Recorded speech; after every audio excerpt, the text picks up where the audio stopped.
Welcome to Overtime, the podcast. Overtime is a podcast dedicated to all things watches, particularly in the micro-brand and affordable range.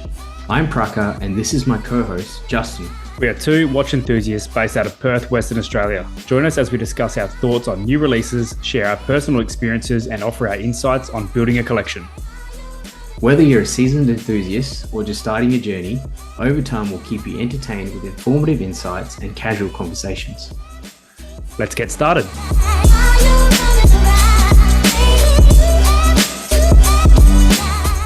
So Justin, how you going, mate? Hey man, I am fantastic on this Monday evening. Nice and chilly here in Perth. We get the weather check out the way. We had some hectic rain last week and onto the sunny weekend. It was beautiful.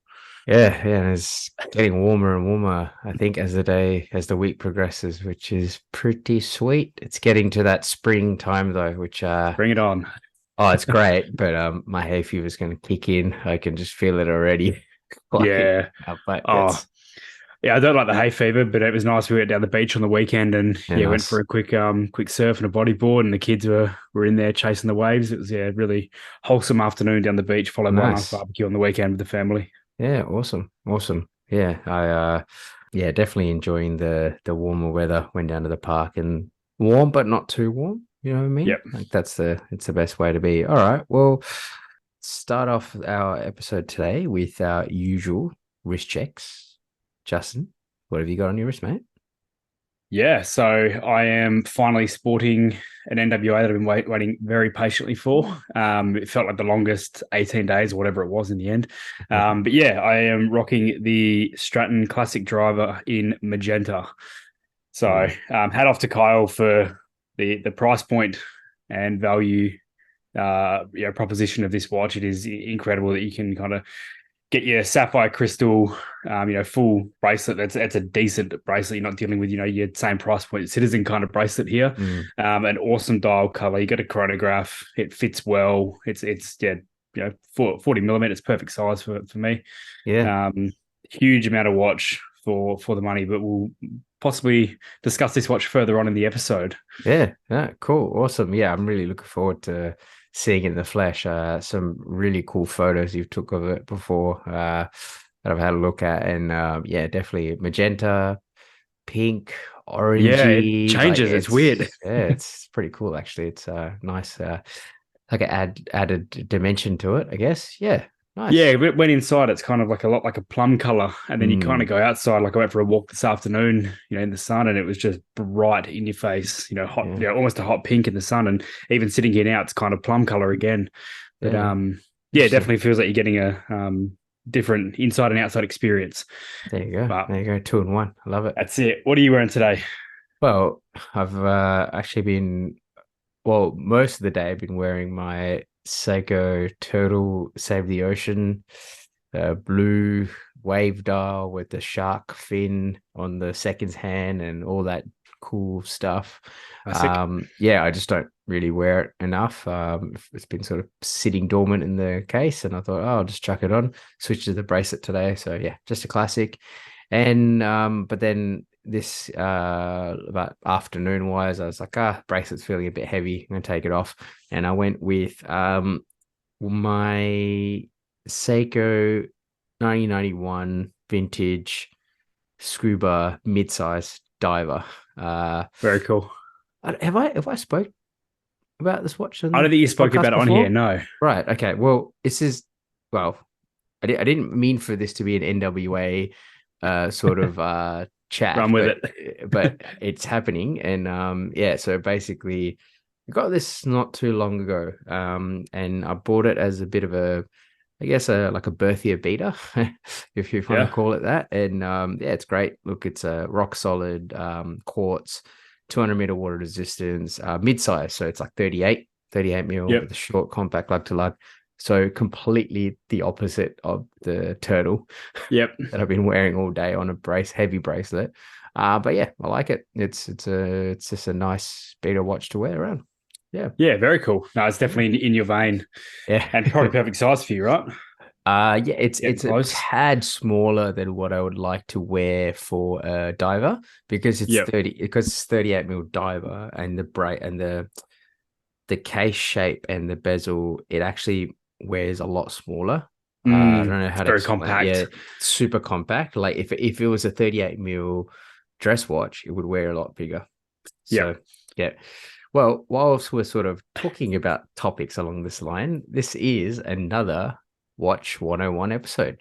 So, I think we had a fantastic response to our first Watch 101 series, Justin. And we thought, let's bring it back again and continue the series. That was always the intention. And this time around, we wanted to. We're going to hit a lot of topics today. It's a lot in a short episode, but basically, we want to touch on the different styles of watches. What are we talking about, Justin? I guess it can come down to the way I kind of put it into a silos. Occasion. What are you wearing the watch for is going to depend on what kind of style. Like if not myself because I don't have a Garter watch, but that's your go everywhere, do everything type thing, and you got that all the way through your dress, the diver, and everything in between. So that's the discussion today, and we might kick it off with my favorite. I don't know if it's your favorite. I feel like we're both diver heavy to an extent. But yeah, we'll kick it off with divers. So, like I said, my favorite. I was very, very dive heavy for a long time, and it's starting to even out in the collection now. I've got a couple of different pieces, but when we talk diver, we're obviously talking about ocean, right? Yeah, I mean, you can go swimming in a pool, but mainly it's to do with some sort of free diving, scuba diving, even not so much human diving, just to take on board vessels that can dive stupid amounts because of pressure. So not necessarily in the water, but that's pretty out of my depth, pun intended. But I guess your components of the dive watch, it's a weird topic because there's so many inspired dive watches these days that maybe don't have a depth rating that I would kind of think the dive watch level starts at, and I think mine is at 20 Atmos is probably what I think the base of a diver should be. What do you think about that? Well, look, I think first of all, dive watch, water resistance, right? That's what you're really looking for. You're looking for something that you can go in the water and do whatever you want with it. I think 100 meters is plenty for me. Fair. And I think, but when you're talking about a true dive watch, obviously, in order to get ISO certification to say, hey, this is a certified dive watch, it's done all the tests to say it's got its water resistant, it's it's legible underwater, it's got all the lume pips where it needs to be and lume plots where it needs to be, etc. And it's a screw down crown as well. I think it's a big one for a dive watch. I think that sort of sets, because you can have watches that are 100 meters water resistance with a screw down crown or without one, and I know which one I'll go for if I was to take 100% watch. It's the one with the screw down crown. And I think, what we forget here is it's all good for me to chuck on the purple Zelos swordfish. That's a diver that I own because it matches my purple Carrere jumper. But someone who might be going diving, who relies on that dive time bezel, not so much anymore. How many divers do you think actually rely on your standard wristwatch to monitor oxygen time? No, I think one on one wrist and the other one would be a proper dive computer, I would say. Yeah, exactly. Yeah. So I think, but the history of it, this is a tool that was really used to time how much longer you can stick around for underneath the ocean. So it was less about the dress aesthetic and the look at my fancy wristwatch, and more to do with the tool aspect, which I like the history of it. That's kind of where I am, and I'm a very outdoorsy person. I get into kayaking here and there in the summer, and like I said, we were bodyboarding on the weekend with the swordfish on. It was that's what I like doing, and that's why it's my favorite. So I guess some of my some of our examples of a dive watch we'd like to mention is Seiko Turtle. We both own them. Beautiful watch. I mean, again, going back to size and case as well, divers range pretty heavily from very small to very large. That's right. I'm wearing a mid-size diver now, which is, for most people wrists, it's going to look tiny. It looks tiny even on my wrist, and I have tiny wrists. And but it still does everything. It's got a bezel on it. It's got you can dive, time your dives. It's got a screw down crown. It's rated to 200 meters, water resistant. It can do everything you need it to do for a dive watch, but it's very different to a Turtle or some of the others we've got on our list. Yeah, and I think Citizen's probably a good shout here while we're talking size and whatnot, because they're ranging all the way from your 37 mil Pro Masters all the way up to whatever those giant ones are at 44. I think now they're massive watches. But they, like you said, it's yeah. Didn't really think about it this way before, but they all do the exact same thing. That's it. But yeah. So the Seiko is probably the biggest one when we think dive watches in my head. But I guess branching out from there into more of the micro brand space, I immediately go to Zelos. That's where they didn't really start with dive watches, but I think that's where that brand identified maybe not a hole in the market, but maybe an opportunity to jump right in and go as hard as they can in terms of diving. And that's where they ended up with many lines. But some of their lines include the Hammerhead, Mako, Swordfish. There's a great white in there as well. But I do highly recommend you check them out as a great micro brand. Diver. And going, sort of switching tacks a little bit from micro brand to sort of I guess probably a highest end of where we would generally look at in this sort of affordable space is like an Oris or an Oris Aquis or Oris Diver 65, which is a great independent Swiss watch brand, but with some really good provenance, but also some solid tool watch, solid dive watch. The Diver 65, I think it's only 150 meters distance, but hey, like you can bring it in the water, you'll be fine. You're going to bring it out and it'll still be doing the job. So and obviously, it's probably a little bit more the dressier side, or because it's more the vintage aesthetic. So it looks more like the dive watches that people used to actually dive in than some of tool watches. Yeah, exactly. Some of the ones that look like now. Yeah, that's cool. Like, when you make that comparison to, again, my purple Zelos compared to that, you're just like, dive watches can be literally anything nowadays, which is cool. It's cool. But that history is awesome. But again, another option as a micro brand, Signum watches. We spoke about Signum before. We've had Kyle on the show. Great affordable option to get some different dial bezel combinations there. Also playing into maybe, I don't know if you got any mother of pearl dials back in the day, but you get some really cool meteorite mother of pearl out of Signum. Definitely looks cool, but I'm not so sure about the legibility for a dive, but it definitely looks really cool. That's for sure. It looks cool if you're behind the boat and you're going to go for a quick dip. You do the steering wheel shot of your boat and you got a nice mother of pearl that's glistening with the water in the back. But yeah. And then I guess Orient Komatsu. I've never had any experience with Orient myself. I think you know a bit more about them than I do. Yeah. I've handled the Komatsu, the Ray 2, and a few others there. Look, they're a subsidiary of Seiko Epson. They make rock solid watches. The Komatsu is a fantastic option for a dive watch. You can pick one up for about 280 Aussie or something like that.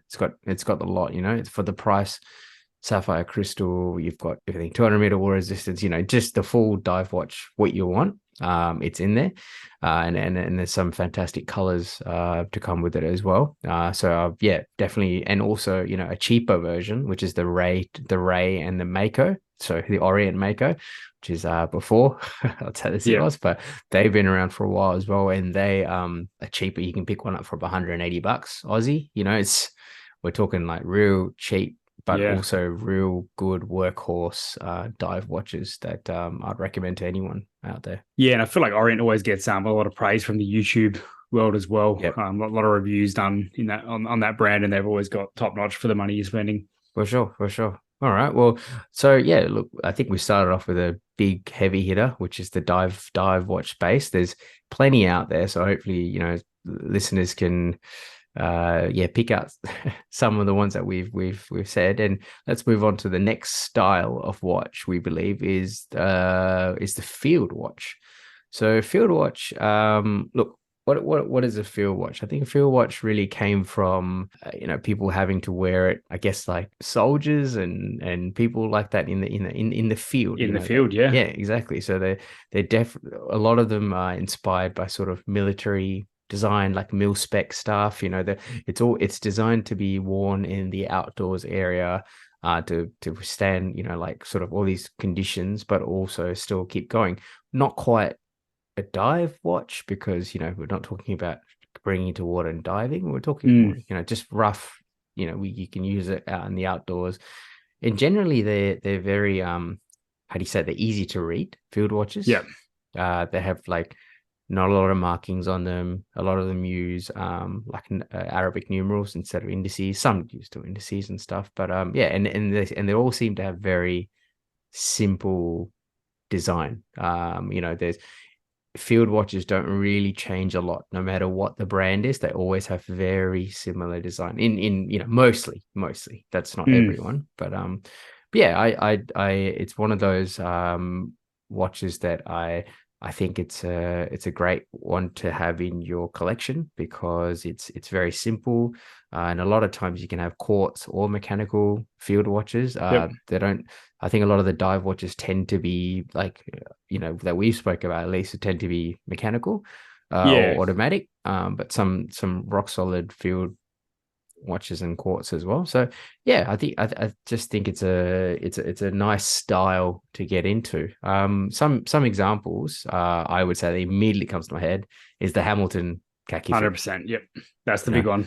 That is a huge one, and having one of these watches, it's yeah. I mean, I've got a white dial, which is probably a little bit out. I think most field watches tend to be sort of that black, that really simple thing, or where they came from anyway, originated from that sort of mil spec, super legible. Yeah, it's really legible. I think it's a style that's in its own lane compared to most other things. I think the only other style that really maybe shares a bed with is pilot aviation in terms of the legibility, but apart from that, kind of case size, crown, strap, like you do get them on the bracelet, but I think 9 times out of 10 you look at it at NATO, because I think the idea is you're out in the field workforce, which is where I'm from as well, from my career back when.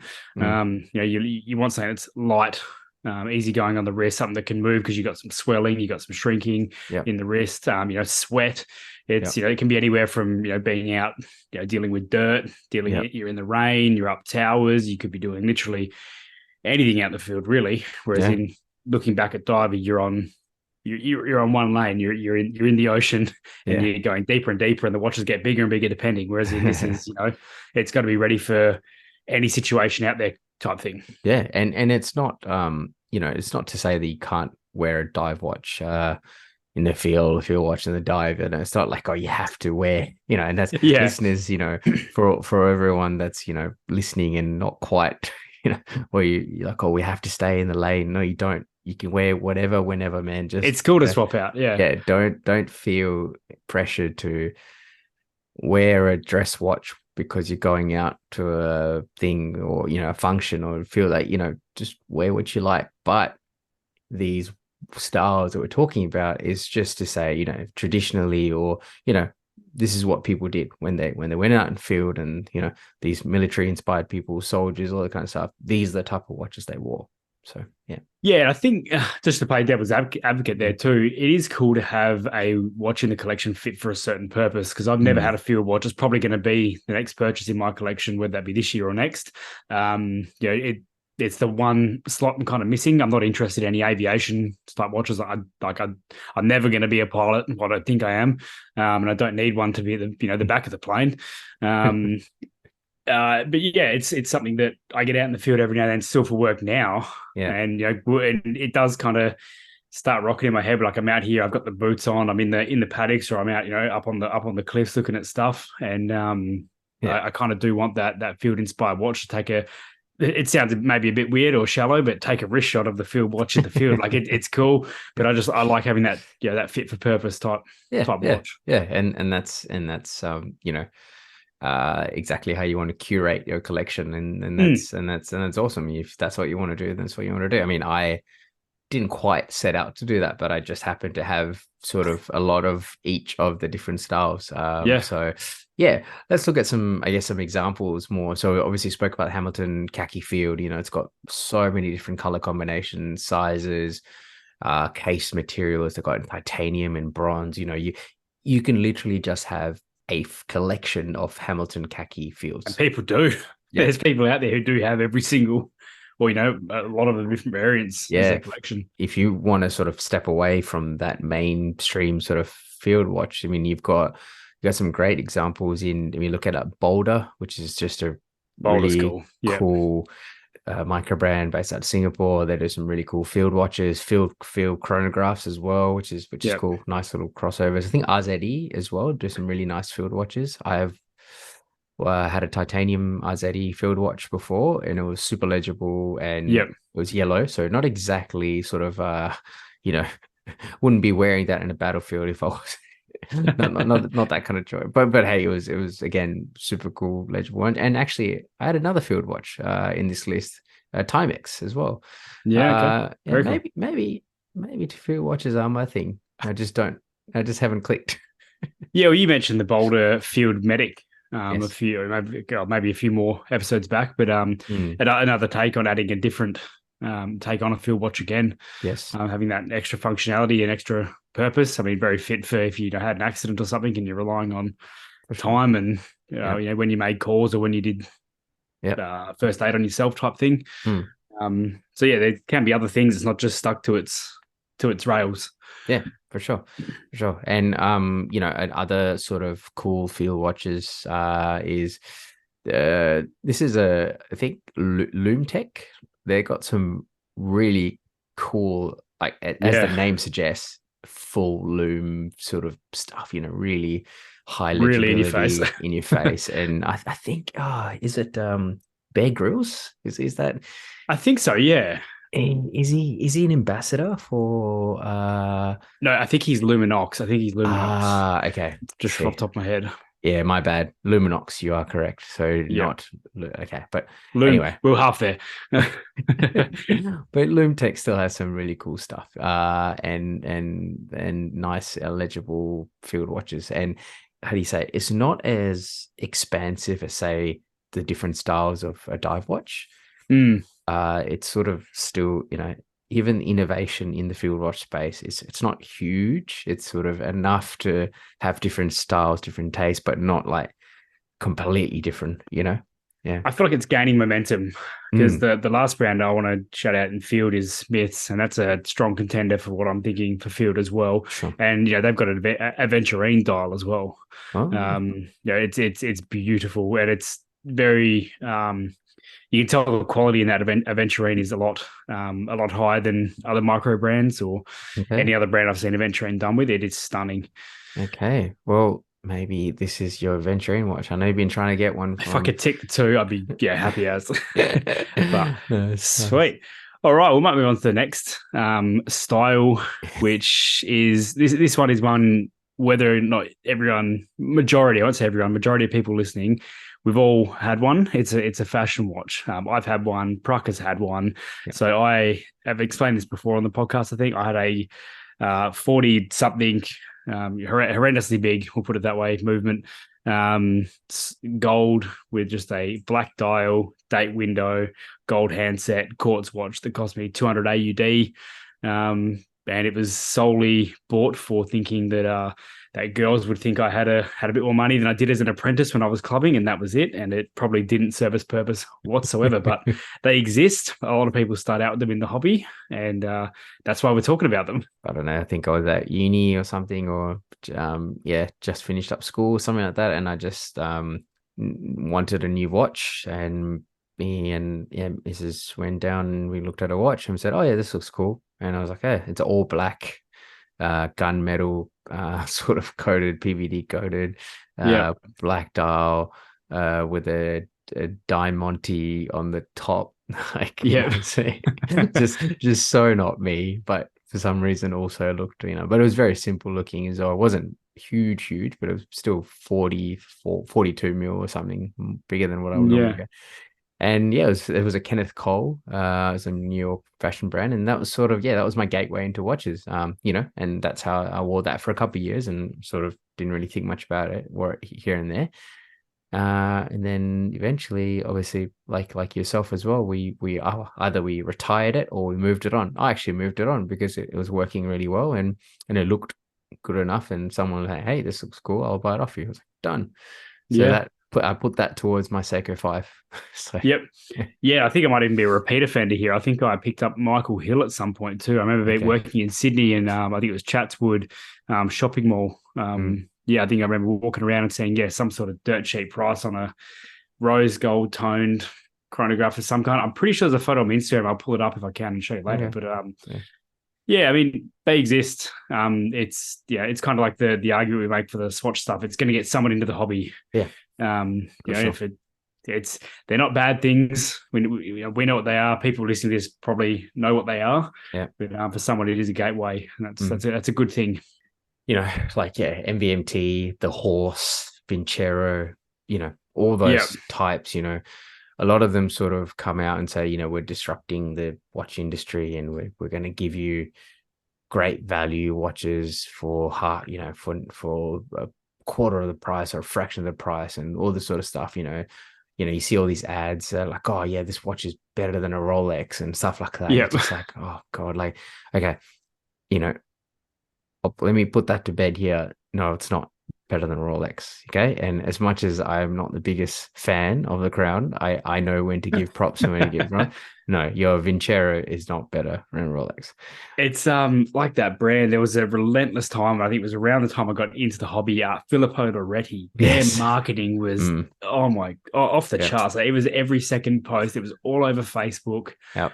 And it was cheap crap. Yeah. And for this is, if you see, there's all these cool watches and I keep seeing ads for these watches or whatever it is, don't buy it, because if they're spending that much money on their ad campaign, just think about how much money they've spent towards the actual product itself. Not a lot. And the thing is, it's not so much, if you like the look of it, fine, go get it. But it's more saying, well, actually, for that money that you're going to pay, you can get a similar look for a higher quality product that's going to last you a longer time. I mean, I'm very much an advocate of that.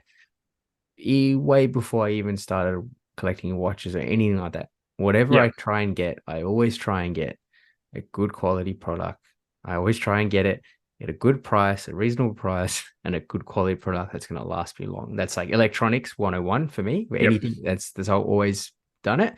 And it's very similar thing with the watches as well, I feel. So yes, while I agree, it's definitely got its place in the market and it gets people in and yada, yada, yada. It also is damaging because people might just pick it up and go, oh, actually, I don't really want to wear watches anymore because this one broke in a year and I don't really want one. So yeah, and then there's a bit of the other end of the scale. Like there is some really cheap, horrible stuff, and then there's some also really expensive, horrible stuff in the fashion watch space. Like, look, I'll be the first to put my hand up and say I love Louis Vuitton. I've got a couple of wallets, belts, bags.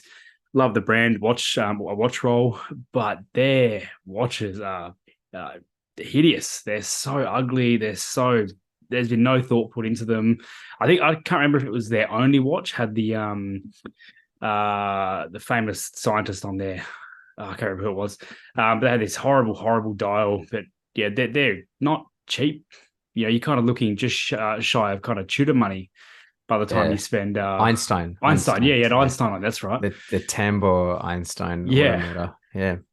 But it's just they kind of lean into that fashion lane, but just kind of change it up a little bit, and they throw the logo on there. And there is people out there that buy it. I've seen people in the metal, in the flesh with it on.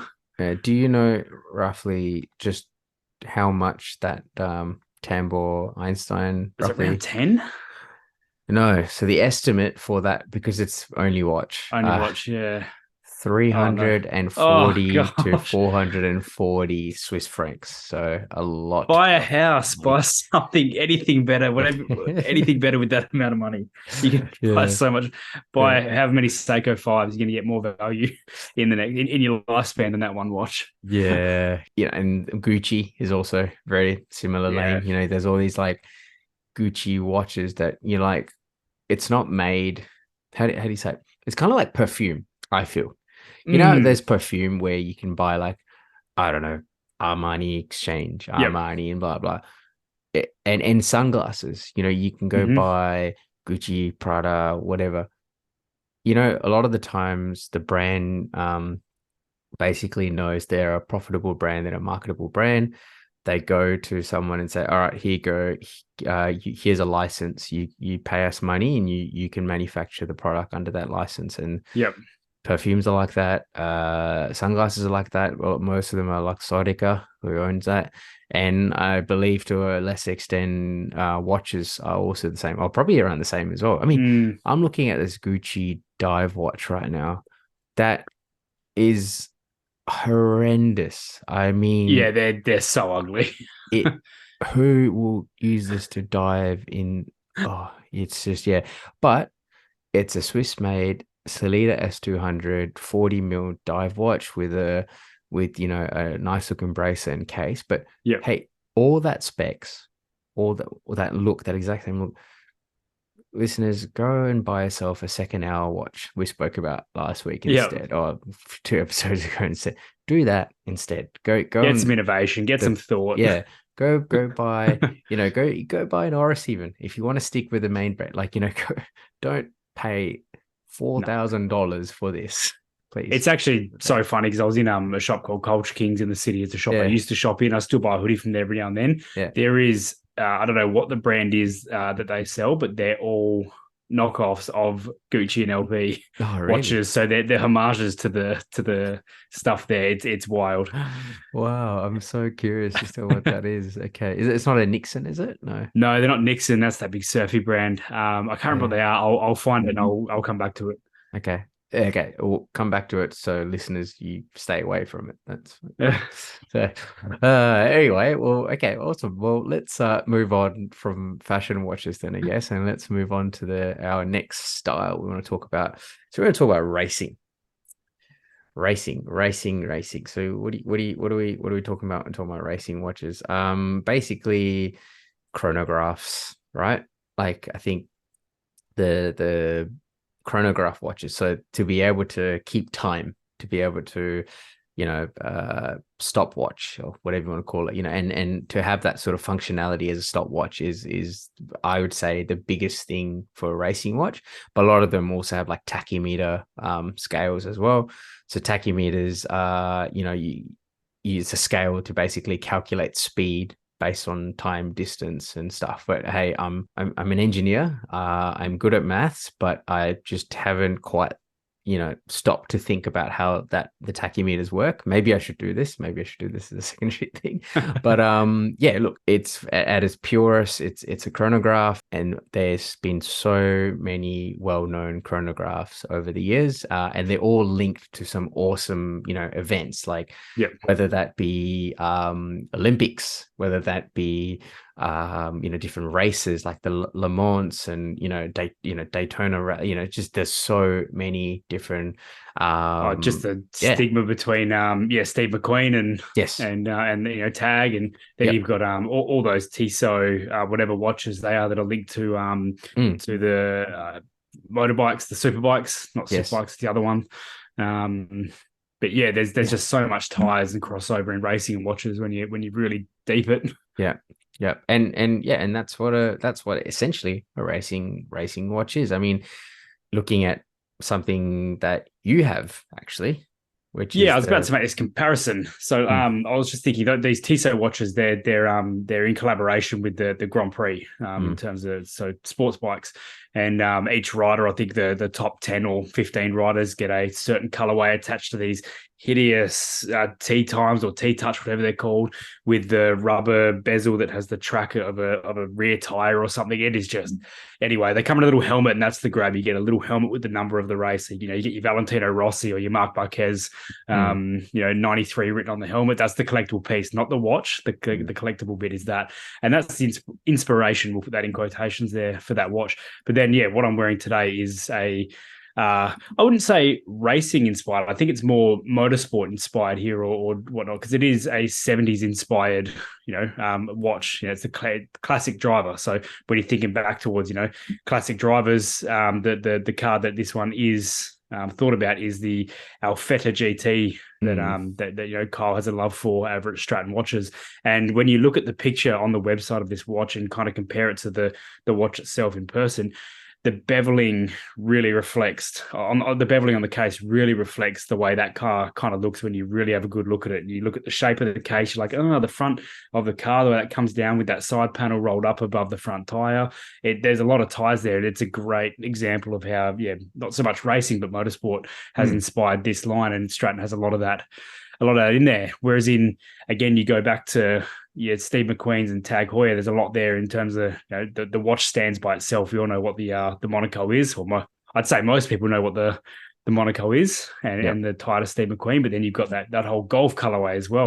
There's a lot of different ways that this can be done, and it wasn't anything I really got into until recent times. But I like motorsport. I'm not an F1 person for some reason. I just can't get into F1s, but super bikes, MotoGP, love that sort of stuff. And I think, adding some chronographs to my collection of racing inspired watches is definitely where my interest is at the moment in terms of opposed to divers. And I've also got the speed timer, the Seiko speed timer, very generic kind of chronograph, your standard chronograph, but it's again very, very cool. It's not your standard white or black dial chronograph. It's the all PVD black dial, green, loomed indices.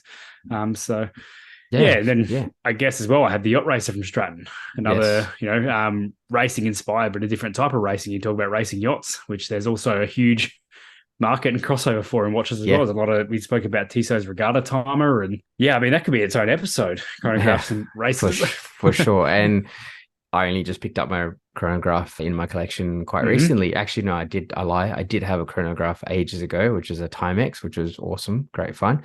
I picked up the Nevada Grenchen chronograph, which is very different. Which is a vintage inspired chronograph, so not exactly a racing chronograph. It's a vintage inspired chronograph, and I love, me, and listeners, you should know by now, I love my vintage Seikos. I love that, and the speed timer that Justin's talking about is, it's basically based on one of their earliest chronographs ever, the Seiko speed timers, which was from early 70s and sort of late 60s and early 70s. And, they were one of the very first to have an automatic chronograph. They've got the Pogue, which is the first automatic chronograph in space. And they've got the Bruce Lee, which is 6139s, which was made famous by Bruce Lee. And, it's just the list is sort of, and I'll be honest, it actually makes me so sad looking at all the old chronographs that Seiko used to release, because they were incredible. They're so cool.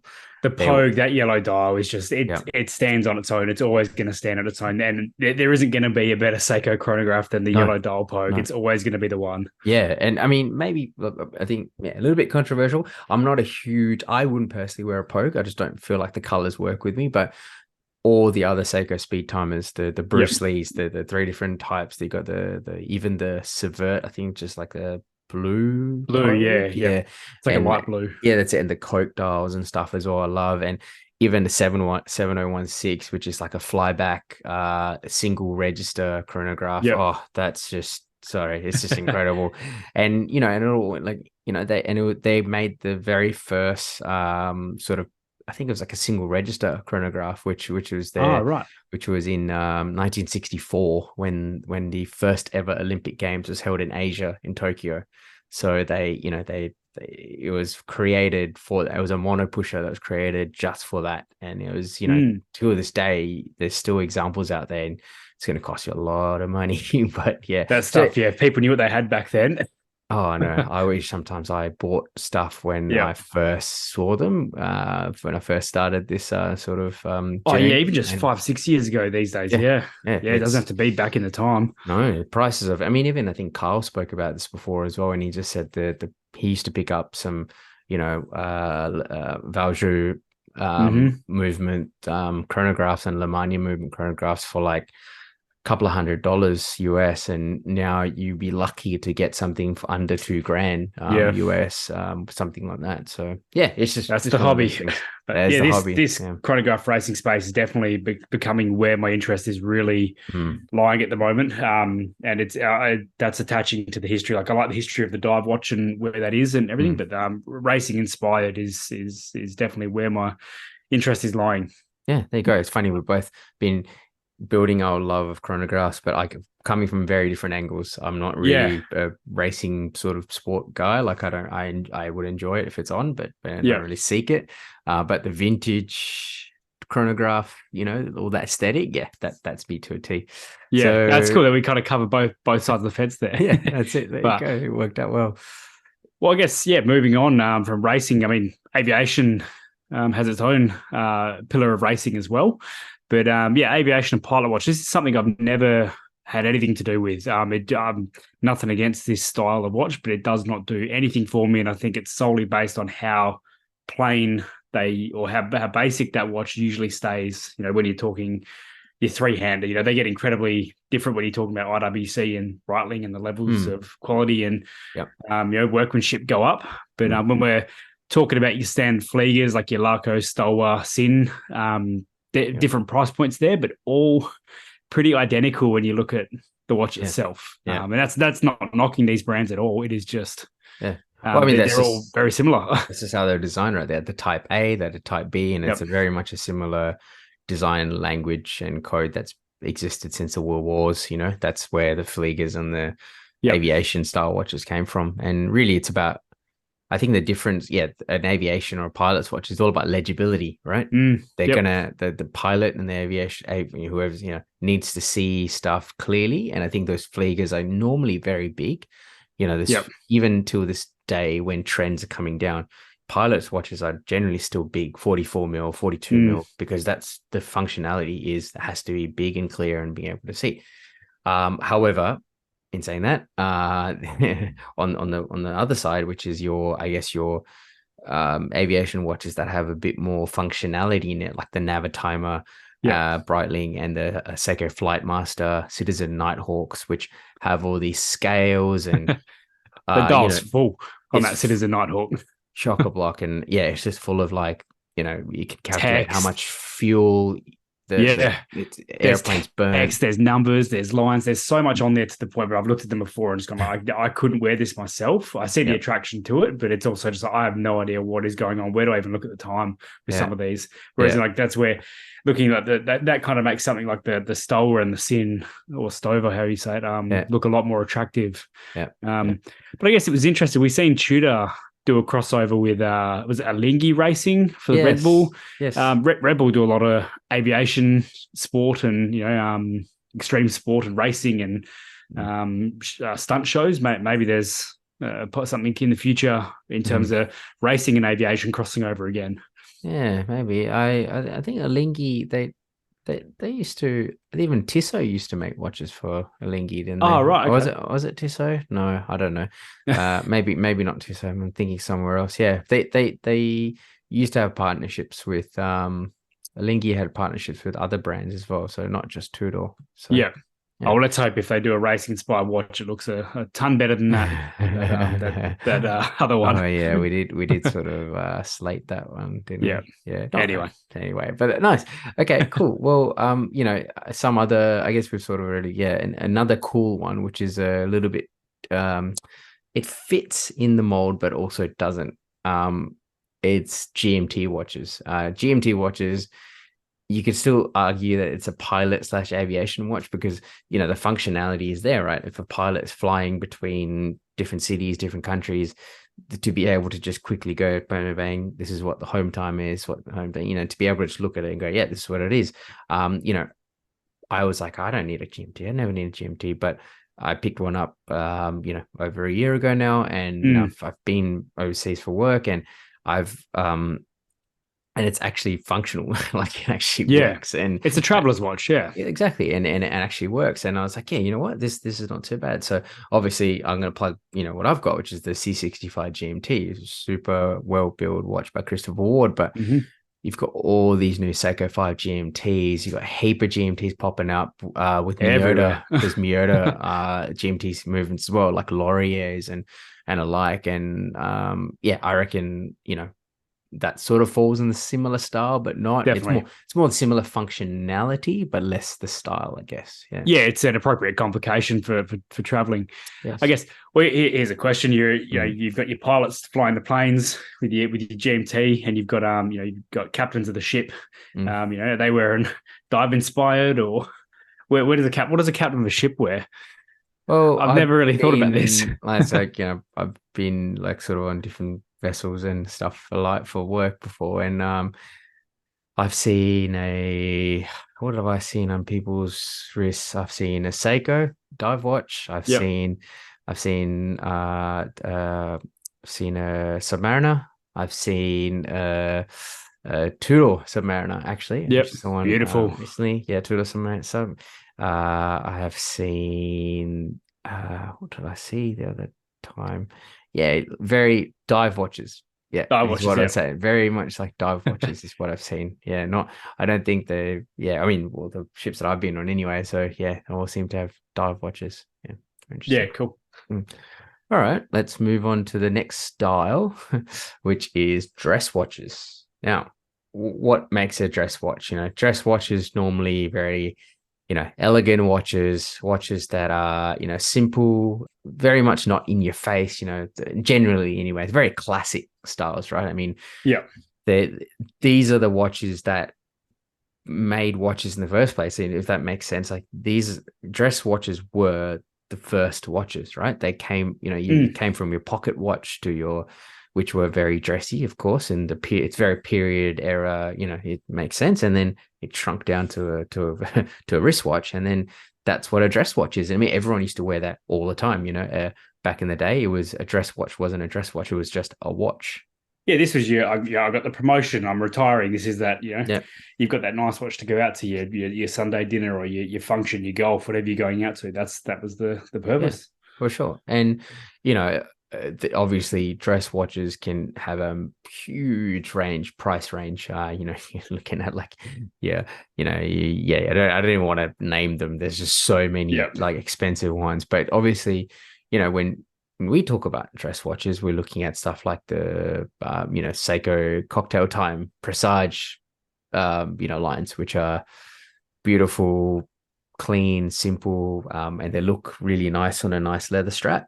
And they can, when you talk about dress shirts, you're talking about different colors. You got some maroons, some navies. There is so much opportunity to match an absolutely balling outfit with that kind of watch, and look $1 million on a night out. Yeah, for sure. And and then cheap as well, right? Then they're not going to set you back a lot of money. And stuff like another thing that pops up in my head, which was one of my first dress watches I've ever had, which was the Orient Bambino, which is like the cult classic of affordable watch collecting. Is like everyone gets an Orient Bambino. Well, not everyone, but a lot of people do, and I was one of them, and I loved it. I really enjoyed it. It's just, again, it was like $150 or something, and it was fantastic. And it's one of those real cheap dress watches that you can get into. But obviously there's definitely levels to this. And micro brands include like Baltic have the MR01. Yep. MRO1. Yeah, you've got your Corona Tokyo. There's someone here in Perth in our Red Bar that's got hands on with a lot of those. Actually, got to see one in person at a Red Bar event. They are gorgeous. Gorgeous watches. The dials are amazing. And Brew's a great, amazing shout for a dress watch. I've not had any physical experience with Brew. I don't think you have either. Oh, I can't remember. I'm going to go ahead and say no, but I feel like I have. I don't know. Yeah. But Brew is just one of those ones where it's like not this traditional circle dial dress watch, right? It's that square case and rectangular case or whatever, if you like. I feel it's kind of purpose. Like it's coffee inspired watches. If you're going to wear a nice jacket down the coffee shop to have coffee with your partner or whatnot, it's cool. Again, like talking back to the field watch, purpose built. Watch where you can kind of overdress that watch on a nice leather, because with the colorway as well, some nice brown dials in there, some silvers, blacks. You can really dress that up or down depending what you're choosing to wear to what event. Yeah, when we're talking about sort of square styled watches and square style dress watches, you can't not say Cartier, right? I mean, obviously, it's not in the range that we generally talk to, but the Cartier is one of those brands that everyone you look at a square watch with those kind of Roman numerals. What is it? It's a Cartier. Everyone's so iconic. Yeah, it's iconic is the word. That's and it. Depending what it's. I think it's one watch that I wouldn't say it's Garda. I would just say depending on what strap you wear, it falls into every different. It's not so much into your aviation or whatnot, but you can, with those deluxe fitted rubber straps, they become very sporty looking. That's true. Very quickly. And then on a nice leather or on bracelet. Even I'm not a diamonds person by any means, but when you see those Cartiers with a diamond, that's one watch that really does suit that whole aesthetic. Being hands-on with the the Cartier Santos medium, I think. Santos or tank. Yeah, anyway, awesome. Fantastic looking watches. And, obviously you've got Seiko tank as well. And Seiko's got their own version, which is, I think, the SURP series. And there you go. I remembered one off the top of my head. Definitely a great shout. I think it's about $200 US or something, and it's very similar style, and it's a good gateway if you don't really know whether you're going to like wearing a square watch or a square dress watch. And it's a nice one to check out. I think I've seen the women's size. Yes. That square Seiko in my local Angus and Coodle crowds recently, with a mother of pearl inspired dial, and it attempted a diamond bezel, just some sort of stones in there, for $195. Wow. I was like, if you're going to go for your a good present to get your partner into the hobby, that's probably a very attractive starting point. Yeah, for sure. And and I guess touching on sort of looking at changing straps and stuff like that, I guess dress watches really traditionally people wear it with sort of leathers and, not so much, that's what makes it, I guess, a bit more dressier. And one thing I love doing is dressing up my vintage watches, like my Seiko Lord Matics, and which is, I guess, when they first released the watches, they weren't dress watches. They were really office goer watches is what they were marketed as. I think they were called the businessman watch or something. People just office goers where they wear that. But if you chuck on a lovely Epsom strap or something like that from I've got this strap from Artisan Straps, and it's just elevates that and go, that's a dress watch. I can wear that out. And I've got a wedding coming up, and I'm going to wear my 36mm Omega to that wedding, and we'll chuck. I've got a very nice Geneva blue, aged, leather strap that I'll put on for there. But there's something about matching a nice leather belt with your wallet. You got that the smell of leather. You can't, you just can't beat it. But that kind of little bit extra nod to your outfit. To go, like nice navy blue suit, ready to go with brown leather. It's a good combination. Great combo. Question for you here. I've seen some people call dress watches steel sports watches. I don't know, like a dive watch or something, with a suit or something. Yeah. What are your thoughts on that?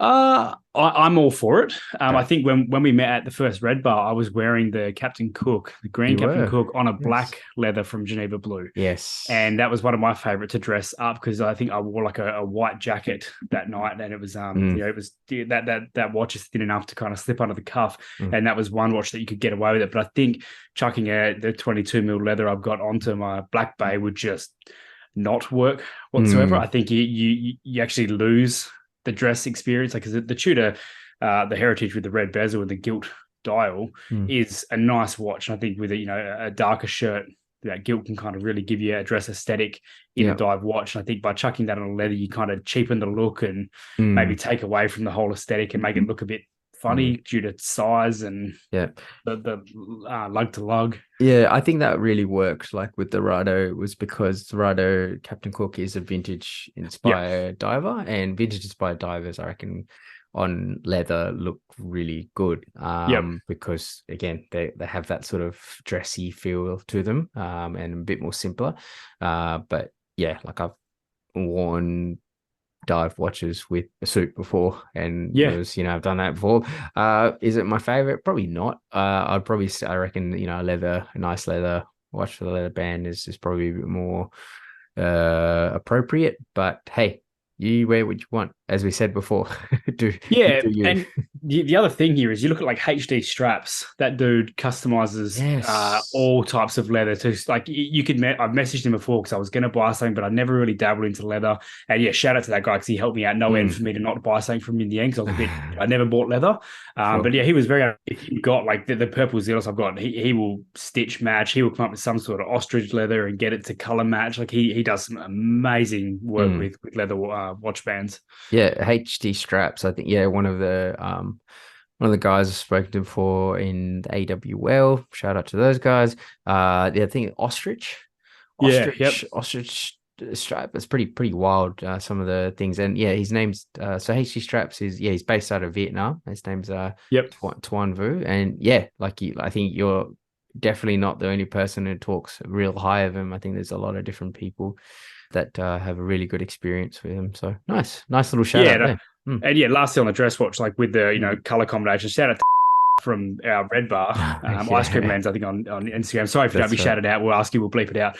But he has some stingray leather, which really actually kind of plays into that dive aesthetic, that dive dress very well. He's got that yellow stingray, doesn't he? It's like really bright. Yeah, he's got a couple. Red, I think he's red and blue. I've seen. I think he's got a red and blue one, and I think those stingray ones come in. That you pay more for the purling on there, so the amount of dots or the pattern of dots.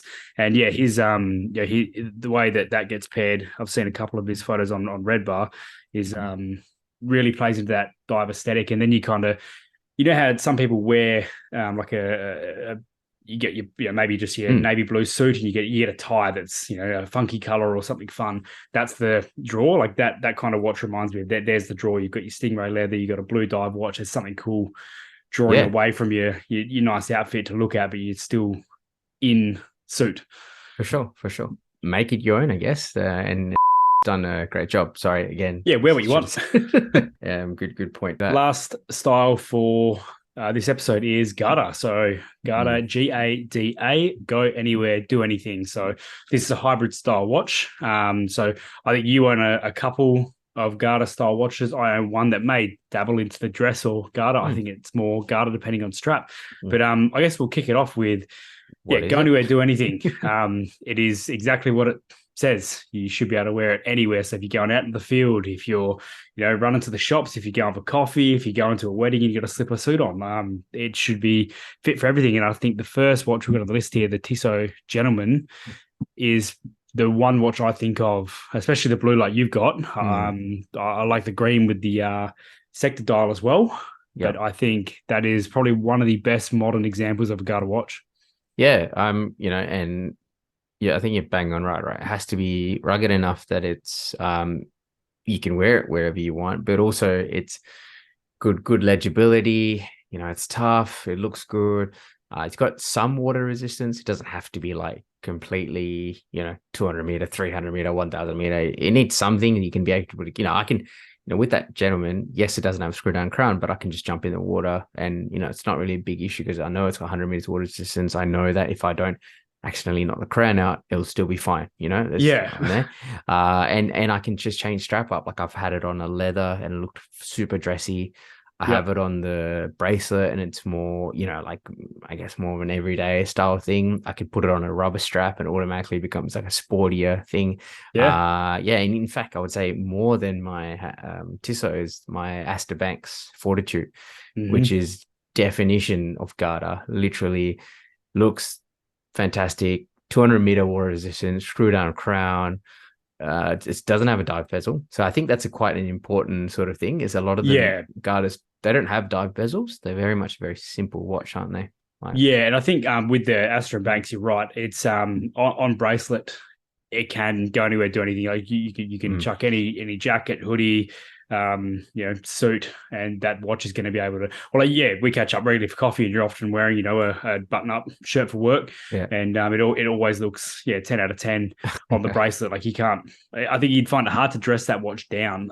If anything. Yeah, for sure. Shout out to Rotor Boater on Instagram. I haven't really had a chat or anything, but I with him, but I always see he's a big fan of Astor Banks, and he's taken his Astor Banks everywhere. Like, and it's so cool. He's been diving with it. He has it on leather straps. He has it on obviously the bracelet. I think he wore the Astor Banks for his wedding. You know, like Yeah, cool. That's awesome. This guy's literally like the biggest fan of this Astor Banks fortitude. And you know what? It can be. I feel like Garda watches can be your only watch. You can just have it as your one watch, and you can do everything you want.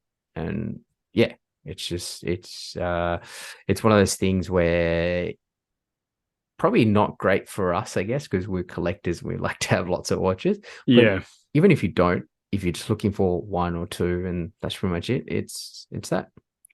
Yeah, that's where I think my vintage Seamaster falls into. I've worn that on leather. I've worn it on NATO. I've got the original bracelet, which isn't in as good a nick as it was back on purchase date in '95.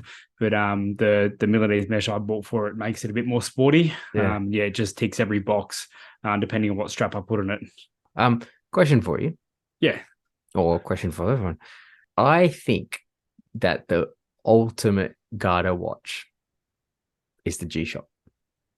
Because I agree. It literally is go anywhere, do anything. You can do anything with it. However, does it fit the most?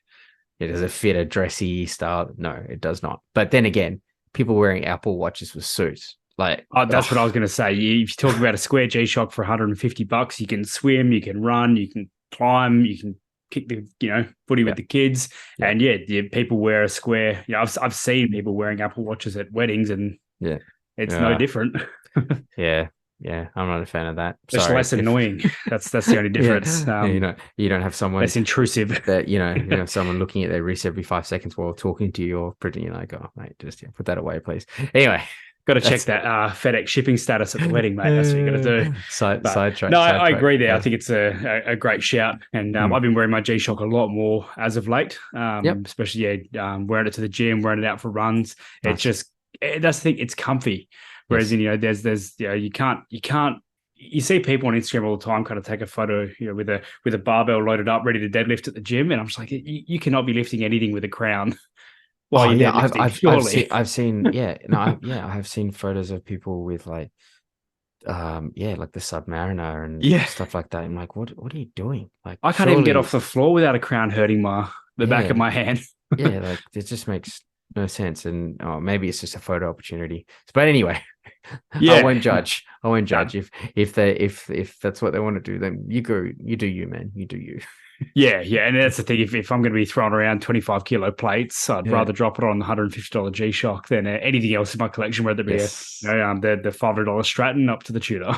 Yeah, for sure. I agree. All right. Well, I think that is sort of this rendition of the Watch 101 series. We've very fast, very quick, lots of different topics in one episode. So let's I hope the next Watch 101 episode, hopefully we don't try and cram in as much, but that's just what it is. It's Watch 101s. We're just trying to teach all the new people to this hobby, or the enthusiasts that want to bring their family or friends in, or you just want to learn a bit more. I think these kind of episodes are perfect for that. All right, well, definitely. Let us move on and finish up the podcast with our something interesting section. So I'll kick it off. I'll keep it nice and short too. There's been a lot in this episode, but basically, Boldr Oceanographer GMT. I feel like we are really in the beginning, or the beginning to the mid times of these GMTs from the back catalogue, just streaming into everything. Like we spoke about it a couple of weeks ago, the Seiko Alpinist, the Seiko Sumos, the Citizen Series 8, I think it's called, all of those GMTs. And now we've got, Boldr's coming with their Oceanographer, that Devil Diver style in this rose gold, brown root beer style. It's so ducking into the back catalogue and vintage inspired. It's so cool. I'm all for it. But I feel like we went through the whole dive watch thing. We've kind of gone huge watches, small watches, and now the next flavor is the GMT.